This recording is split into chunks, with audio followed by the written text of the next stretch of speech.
guys for having me up here today. That was actually wonderful to have Aubrey introduce my talk. I now have a lot more things I can talk about, so that's great.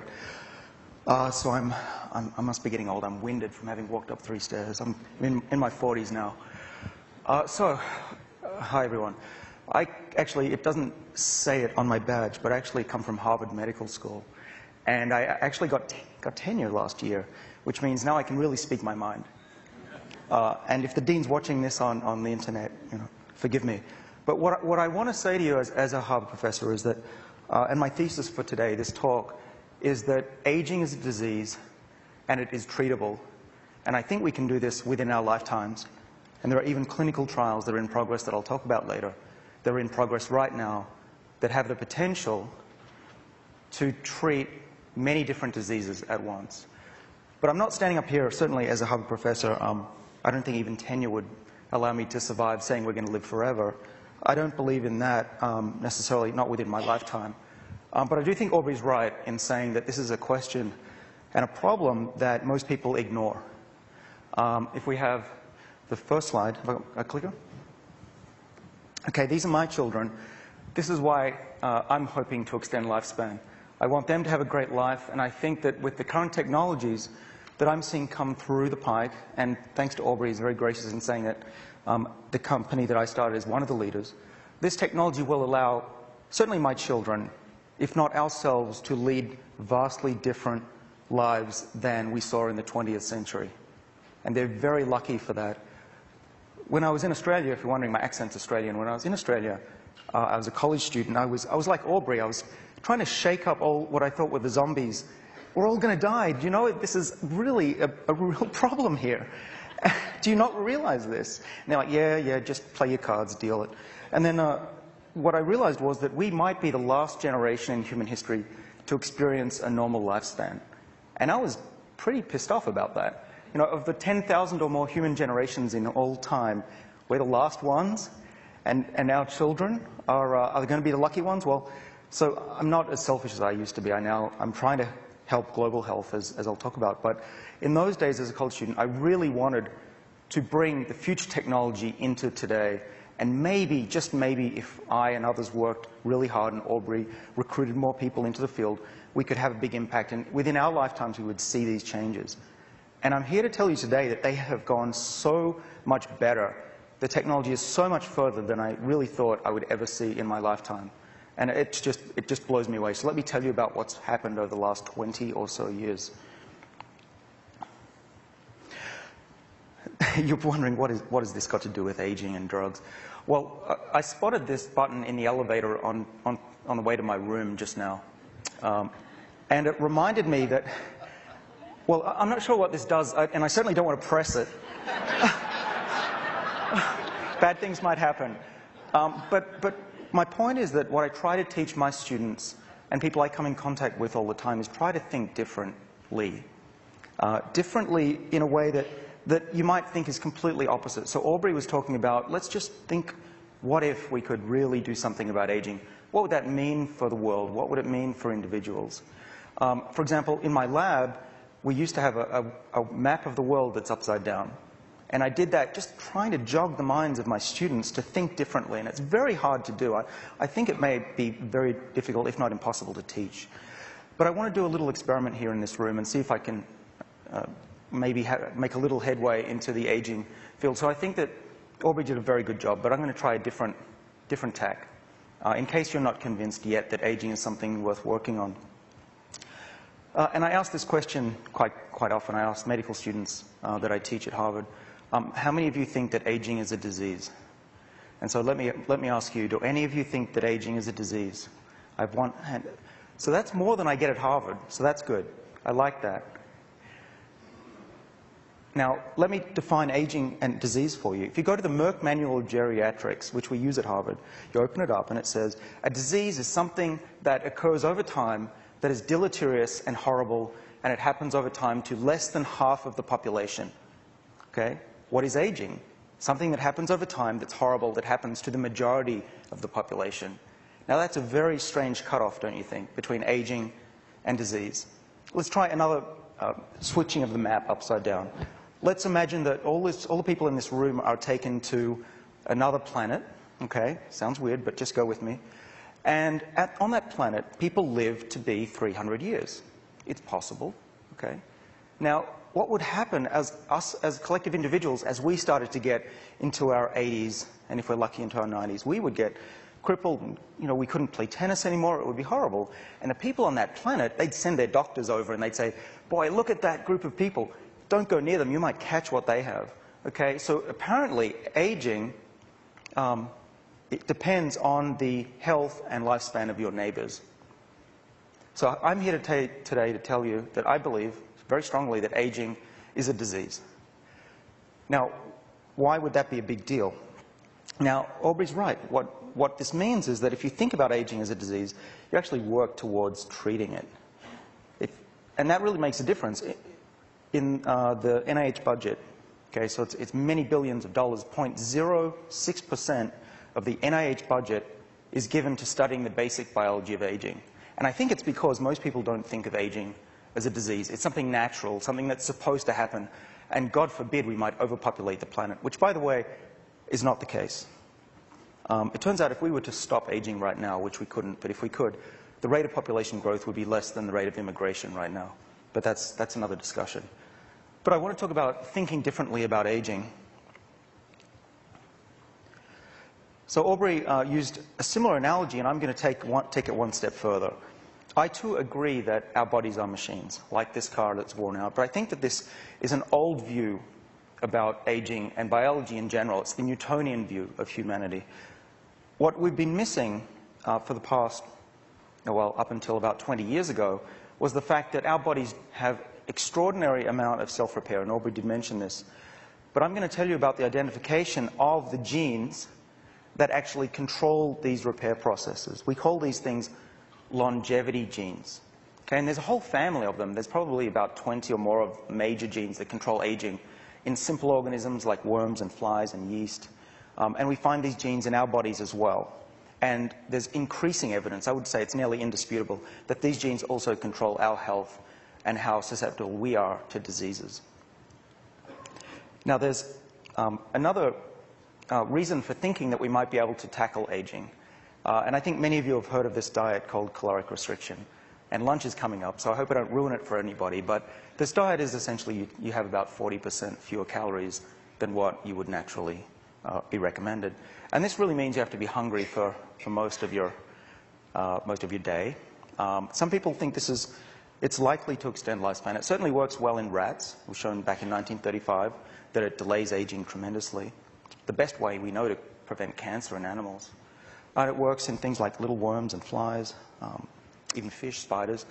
And some people believe it's going to work in humans. Now, we don't know if it will work. It's a long experiment. Unless we get tens of thousands of people doing this, which we haven't, we can't really test this easily. But some people do this. And I know Paul McLaughlin, he's the president of the Calorie Restriction Society. You can go online if you'd like to check out their recipes. Mostly it's salads. I tried it for about a week, by the way, and gave up. It's horrible. And they say that if it doesn't extend your lifespan, at least it'll feel that way. So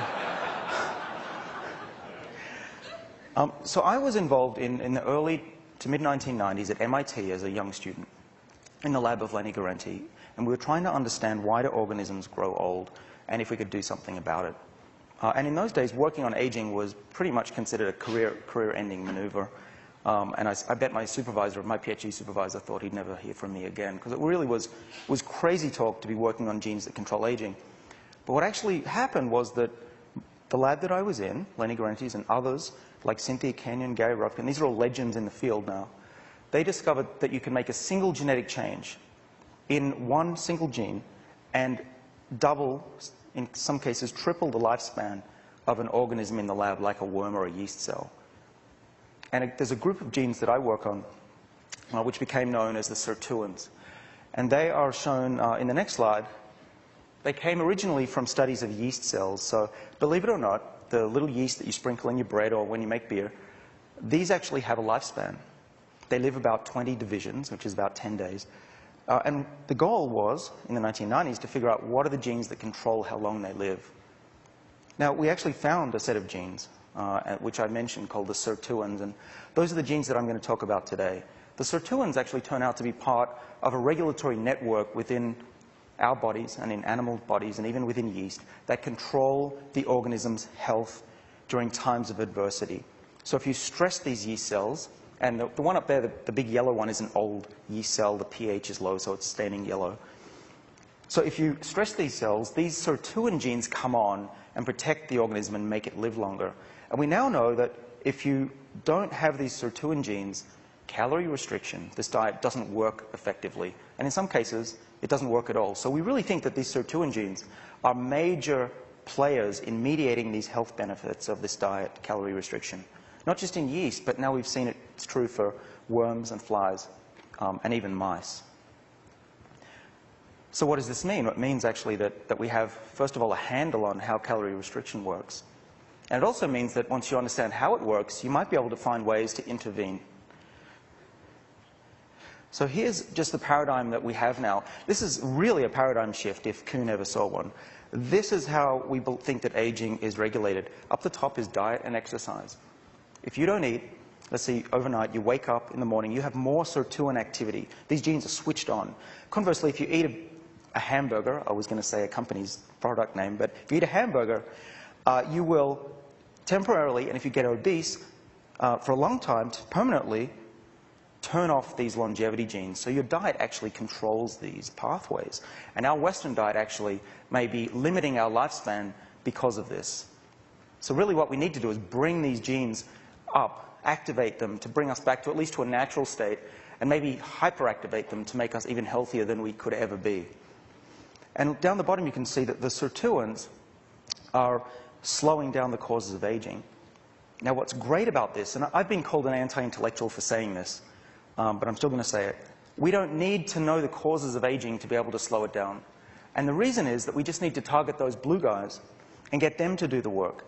And they are much smarter than we are. They have been around more than 1 billion years, taking care of organisms originally in the bog. And we find them in all life forms, in bacteria, in plants, in humans. In fact, we believe that the molecules that plants make, which I'm going to talk about, they make these molecules and we ingest them and we get the benefits of those signaling molecules. So wouldn't it be great if we could find a drug that could activate these longevity pathways like the sirtuins? Finally, we had, at least in theory, a way of giving the benefits of diet and exercise without actually having to sweat or to go hungry. Sounds great, doesn't it? Well, this is what we embarked on in my lab at Harvard back in 2002. And we've made some inroads.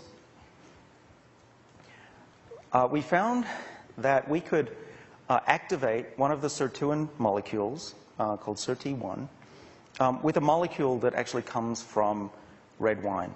Okay, I think all of you, if not most of you, will have heard of this molecule. Its name is resveratrol. This is one of the 20 molecules that we found at Harvard. It gets a lot of press because it's in red wine, but there are other activators that come from the plant world, and plants make them when they're stressed out or they're starving. We believe that when we ingest those plants, we get that signal of adversity in the environment. So we started feeding resveratrol. Well, let me show you. I made some models of resveratrol and some other molecules with my kids the other day. I'll show you one. Okay. So this is resveratrol. This is certainly not a life-size model. I did a back-of-the-envelope calculation that if this was the real size, the glass of wine would be about the size of San Diego. But it does exist. It's real. It's a white powder. And these are carbon atoms, and these are oxygens and hydrogens. And my kids had a great time. There was a lot of laughter when I said, "Kids, do you want to come help me paint my bowls?" They had a great... So I highly recommend this if you want to teach kids chemistry. So this is resveratrol. It actually, we believe, binds to the enzyme and activates it, which is something that's very rare in biology, actually, and it's still debated. But nevertheless, we fed this molecule to organisms like the yeast I showed you, and to little nematode worms that are about 1 millimeter long, to fruit flies. And without exception, they lived longer. And this lifespan extension required this gene, the sirtuin gene.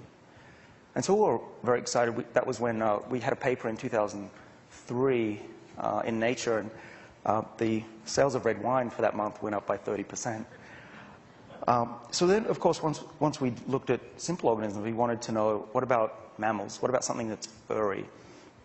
And so with a collaborator at NIH, Rafa de Cabo, we started feeding resveratrol to about 500 mice and waited to see what would happen. I thought maybe they would die. I mean, resveratrol wasn't known to be very safe, wasn't known to be safe in those days.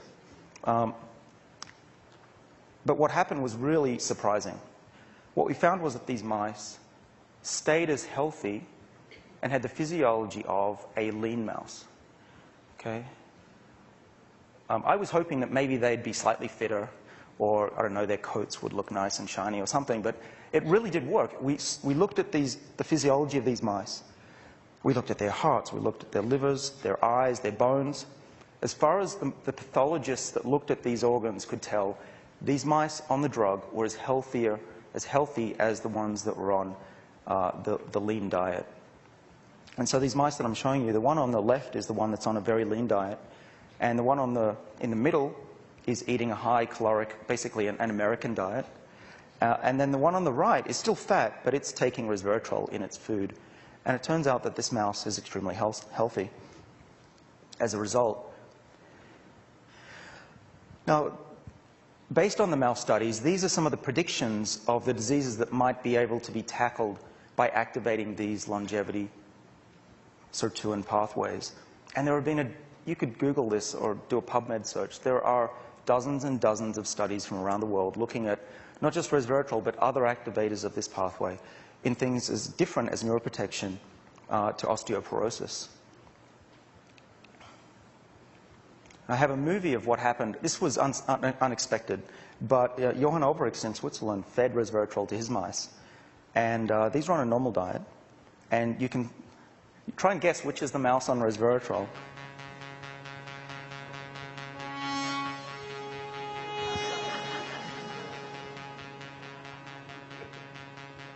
Can you tell? Actually, the one on the right looks better as well. But obviously, it's the one on the right. Turns out that if you do this on dozens of mice, they can run twice as far without ever having gotten tired. So there's a huge endurance effect as well. And when Johann's lab looked at the muscle of these mice, they were more like a Lance Armstrong. They had huge amounts of mitochondria, little power packs that make energy in muscle. So really, these were getting the benefits of exercise without ever having to exercise. And so Mark kindly mentioned a company that I co-founded in 2004 called Citrus Pharmaceuticals. I still consult there, but now Glaxo owns the company. They bought it, and I say this number because it shows how serious they are. They bought it for nearly $750 million with a B. And that number is astounding for any biotech company, but it's even more astounding for a company that works on aging. And really, a lot of colleagues in the field wrote to me or called me up and they said, finally, aging research has come of age, when a large pharmaceutical company like GlaxoSmithKline will take a bet on aging research. And I sure hope it works out. Because if it doesn't, it may set us back a while in this field. But these guys, the guy on the left is Andrew Whitty, the CEO, and Moncef Slaoui, the head of research and development. They really have guts. But they do believe, and as I do, is if this works, you could really change medicine. I'm launching a non-profit site as part of this conference. This is not a promotion because it's non-profit and I'm just paying it out of my pocket, but this is a site that's designed to collect information and distribute information about resveratrol, because I get emails every day from people saying, how much should I take, where do I get it, and it's a real mess. You probably have seen me on the web maybe, up there with Dr. Oz and Barbara Walters. We don't endorse this product. We don't endorse any products, but I do want to educate the public, and that's one way to do that. And there's a free book that I wrote with a colleague of mine at Harvard, Mark Boguski. So what I do want to end with, in the last few seconds that I've got, is to tell you that we've gone a long way from red wine. Now, the media, I shouldn't say the media. Now, some reporters get excited about the red wine story. It's a good story, right? It's an excuse to drink red wine. But actually, GlaxoSmithKline and Citrus have taken this way beyond resveratrol. They now have molecules that are 1,000 times more potent. They've gone through animal studies. They work in diabetes and dry eye and cataracts, a whole list of things, even inflammatory bowel disease.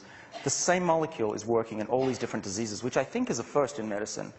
We'll just see if they work in humans, and actually Glaxo has now pledged many tens of millions of dollars to run clinical trials in humans. The one that's biggest right now is in type 2 diabetes, not aging. That's not something they're interested in right yet. But type 2 diabetes is a trial that's ongoing throughout Europe and Russia. And we'll know over the next, well, I better not say because I'm not allowed to speak about timelines, but let's say in the next few years, we'll definitely know the results of these studies. Okay? And I think just if we take a quick step back, the idea that somebody could talk about an anti-aging drug that could be prescribed to a patient, say for type 2 diabetes, and you turn over the page and look at all the side effects. Side effects include, oh, less cure cataracts, it'll protect you against heart disease, osteoporosis, and it may improve your sex life too. Are you okay with that? And I think that these drugs will eventually permeate society when they come on the market. They'll be much cheaper for the third world, developing world. The molecule looks like this. This is the drug. You can see it's not resveratrol. It's very different. It's very beautiful, actually. That's a sulfur atom up there in yellow. And this is the one that is in humans, or a very similar one is in humans, in people right now, to treat their disease. And I'm sure hoping it works, because it really could be a big deal for the world. And I want to thank you for your attention today and for inviting me.